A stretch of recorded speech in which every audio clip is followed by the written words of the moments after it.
Bonjour chers élèves, j'espère que vous allez bien, ainsi que toutes vos familles. Alors vu les circonstances actuelles, on va essayer de continuer nos cours à distance, donc en attendant de nous retrouver en classe. Alors cette vidéo sera consacrée aux travaux encadrés en ce qui concerne le troisième module du programme, qui correspond à l'étude d'un roman à thèse, Le dernier jour d'un condamné de Victor Hugo.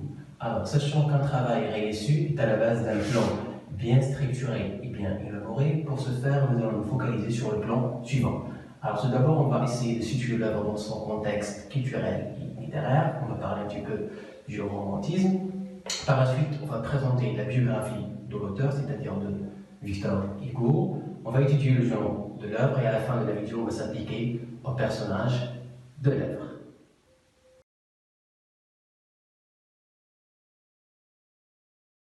Bien, donc avant d'aborder une œuvre, il faut tout d'abord la situer dans son contexte culturel et littéraire. Alors on va parler bien évidemment du romantisme. Alors qu'est-ce que le romantisme? C'est un mouvement littéraire et culturel apparu en Europe et en France en particulier au début du 19e siècle.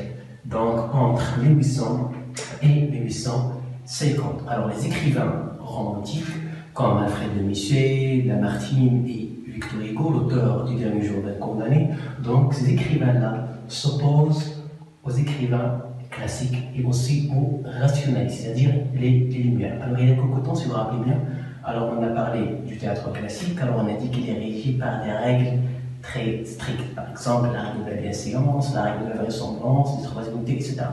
Alors ces écrivains-là, donc ils cherchent à exprimer leurs sentiments et leurs sensations en transgressant ces règles. Alors parmi les thèmes abordés chez les romantiques, on peut citer par exemple la nature, l'amour, la solitude, la mélancolie, l'exaltation du moi, etc.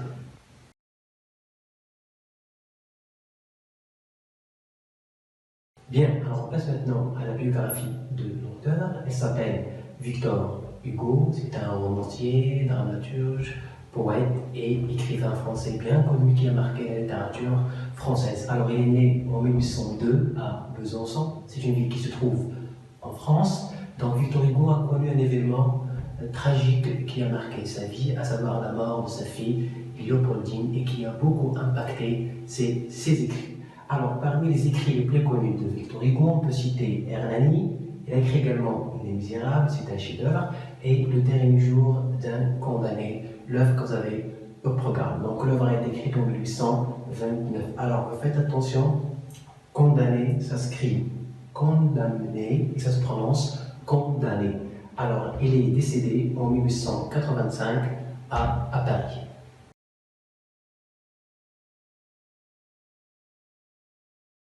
Le genre de l'œuvre.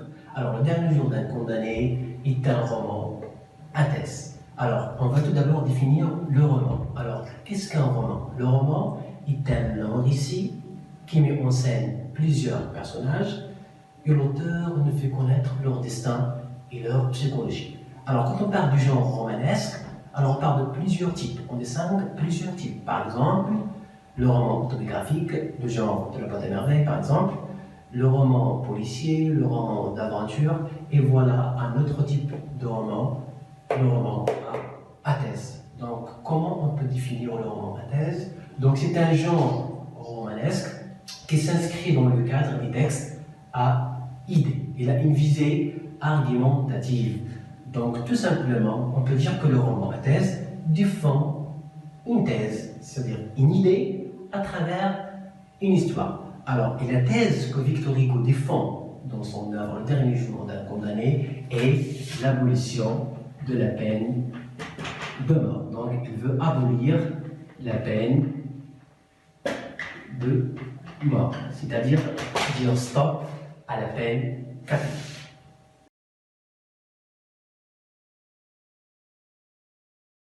Bien, alors on passe maintenant au personnage mis en scène. Alors on va commencer par le personnage principal, à savoir le condamné. Il est le narrateur. Donc un narrateur, c'est celui qui raconte. Il ne faut pas confondre entre l'auteur et le narrateur.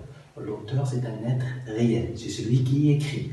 Le narrateur, donc, c'est celui qui raconte. Donc l'auteur des derniers jours d'un condamné est Victor Hugo, le narrateur c'est le condamné. Donc c'est un jeune éduqué, alors on ne connaît pas le crime qu'il a commis, même son nom. Et le fait de ne pas attribuer un nom au condamné n'est pas gratuit, donc c'est pour le fait de représenter tous les criminels. Parce que Victor Hugo est un écrivain engagé. Alors le personnage suivant, c'est sa fille, la fille du condamné, il s'appelle Marie, il a 3 ans, il n'arrive pas à reconnaître son père, ce qui a provoqué chez lui un sentiment de désespoir. Alors également sa mère et sa femme, les geôliers, ce sont ceux qui surveillent les criminels, quelques-uns sont gentils, d'autres ils sont méchants, donc ils traitent le condamné comme un animal. On a également le prêtre, la foule, il attend l'exécution du condamné, donc il attend que le condamné soit tué, soit exécuté. Alors, et enfin, on a les représentants de la société, à savoir les gendarmes, les magistrats, les juges, etc.